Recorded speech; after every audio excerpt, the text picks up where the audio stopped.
નમસ્કાર દર્શક મિત્રો, આજે આદરણીય રમેશ ઠક્કર સાહેબના સંગ્રહ વિશે વાત કરવી છે. પુસ્તક પરિચયના શૈલેષ પંડ્યા ભીનાશ યુટ્યુબ ચેનલના કાર્યક્રમમાં 29મા એપિસોડમાં આપનું હાર્દિક સ્વાગત છે. ઈશાન ખૂણેથી, ક્યા વાત હૈ. ઈશાન ખૂણેથી આદરણીય રમેશ ઠક્કર સાહેબનો આ સંગ્રહ, આ વિશે મારે આજે આપ સુધી માહિતી પહોંચાડવી છે. 2012માં પ્રગટ થયેલો આ સંગ્રહ રમેશ ઠક્કર મુખ્ય પ્રાપ્તિ સ્થાન નવભારત સાહિત્ય મંદિર, જાન્યુઆરી 2012માં પ્રગટ થાય છે. 125 રૂપિયા એનું મૂલ્ય છે. પ્રકાશક બુક સેલ્ફ. અર્પણ ઝલકને એમની દીકરીને અર્પણ કરે છે સાહેબ. રમેશ ઠક્કરના અન્ય પુસ્તકો પાનખરના પર્ણ, લઘુકથાઓ, શ્વાસમાં રોનક, કાવ્ય સંગ્રહ, સ્વપ્ન સરોવર, વૈચારિક લેખો, યાદ કરું છું તમને કાવ્ય સંગ્રહ, ઈચ્છાની પેલે પાર વાર્તા સંગ્રહ, આશક જહાં થાતી નથી કલાપી સંપાદન, વિરાસત વિજયનગરની સંપાદન, શમણા સાથે સવાર લેખો, પ્રકાશસ્ય. આ 2012માં જ્યારે પ્રકાશન થયું એ પછી તો અનેક પુસ્તકો એમના પ્રગટ થયા છે. આજે મને સાહેબ શ્રી ઈશાન ખૂણેથી જે મને પુસ્તક GTPLમાં આવ્યા, સર્જક સાથે સંવાદમાં એમનો પ્રથમ એપિસોડ મેં પુલકભાઈનો ને બંનેના એકસાથે રેકોર્ડિંગ કરીને કાર્યક્રમની શરૂઆત કરી હતી. દર્શક મિત્રો, રમેશ ઠક્કર સાહેબ લાગણીના માણસ છે.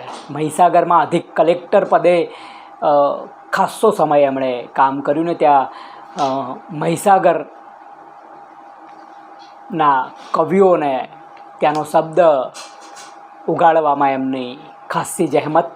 ત્યાં પણ અનેક કાર્યક્રમો એમની હૂંફથી, એમના ઇન્સ્પિરેશનથી કર્યા અને મહીસાગરની ભૂમિને પાછી રમેશ ઠક્કર સાહેબે વંદન કરી. હવે તો પાટનગરમાં વસે છે, નિવૃત્ત, પણ છતાંય પણ એટલા જ પ્રવૃત્ત અત્યારે ગાંધીનગર સાહિત્ય સભાના પ્રમુખ છે અને ગાંધીનગર સાહિત્ય સભાને પણ એટલી જ ખંતથી એ સિંચી રહ્યા છે. રમેશ ઠક્કર સાહેબને વંદન. પ્રાસ્તાવિક કવિતા લખવાની શરૂઆત ક્યારે થઈ હશે અને જોતજોતામાં એની પ્રસિદ્ધિ ચોથરફ કઈ રીતે થઈ ગઈ, અને હવે તો જે કોઈ પરિચિત મળે તે પહેલું એ જ પૂછે છે, શું લખાયું નવું હમણાં. કવિ હોવાનું આવું કહીને એમની પોતાની વાત મૂકે છે. આપનો વિનમ્ર. ઈશાન ખૂણેથી સંકલિત સંગ્રહની આ તમામ રચનાઓ મારી સમગ્ર સર્જન પ્રક્રિયામાં સહૃદય ભાવો અને શ્રદ્ધા ધરાવતા મારા તમામ વાચકો, મિત્રો અને સ્નેહીજનોને ગમશે એવી આશા આ તબક્કે રાખું છું અને ફરીથી કંઈક નવું લખવાની જીજીવિષાને સંકોરતો જીવનપથ ઉપર ડગ માંડતો આગળ વધું છું. વસ્તુ ગઝલો છે, કાવ્યો છે, હાઇકુ છે, ગીત છે. 51 ગઝલ છે, કાવ્યો 25 હાઇકુ છે અને ગીત છે.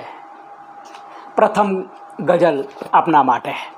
વૃક્ષ, ડાળી, પાંદડા, કલરવ અને આ નર્યા એકાંતનો અનુભવ અને ચૂપકીદી તોડવા ઉદ્યાનની એક સૂકા પર્ણનો પગરવ અને તીક્ષ્ણ લીલી કુંપળોની આંખમાં સાવ ભોળું લાગતું શૈશવ અને દૂર પેલી ભેખડોની આળસે ડૂબતા સૂરજ તણી અવઢવ અને આ યુગોથી વિસ્તરેલા મૌનમાં હું અવાચક લાગતો માનવ. અને ક્યા બાત હૈ, બહોત અચ્છે. મહાપુરુષને કવિતા. અમે તમારા વિચાર કે આચારને પછી જાણીશું. તમે કરેલા પુરુષાર્થની પરિક્રમા અમારે કરવી નથી. અમારે બસ બનાવવું છે તમારું આબેહૂબ પૂતળું, જે બની શકે તો મૂકવું છે જાહેરમાં. અને પછી પૂતળાની આસપાસ માન્યતાના મોહપાશ કે અમારા જ અવનવા લિબાસ થકી એક વર્તુળ બનાવવું છે.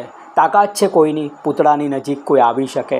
અમારી કિલ્લેબંધીમાં અમે મસ્ત છીએ, પૂતળાની જાળવણીમાં વ્યસ્ત છીએ. ક્યા બાત હૈ, બહોત અચ્છે સાહેબ. છીપલું. પાણીને દેખી કૂદી પડું, ડૂબકી મારું ને મળે છીપલું. મબલખ મોજાની મોંઘેરી મોહલાત મળે, હળવા હલેસાની આછેરી ભાત મળે. જળમાં રેલાય જાણે આભલું, ડૂબકી મારું ને મળે છીપલું. બહોત અચ્છે. છેલ્લા પૃષ્ઠ પર શ્રી રમેશ ઠક્કરના શ્વાસમાં રોનક અને યાદ કરું છું તમને એવા 2 કાવ્ય સંગ્રહો પ્રકાશિત થયેલા છે.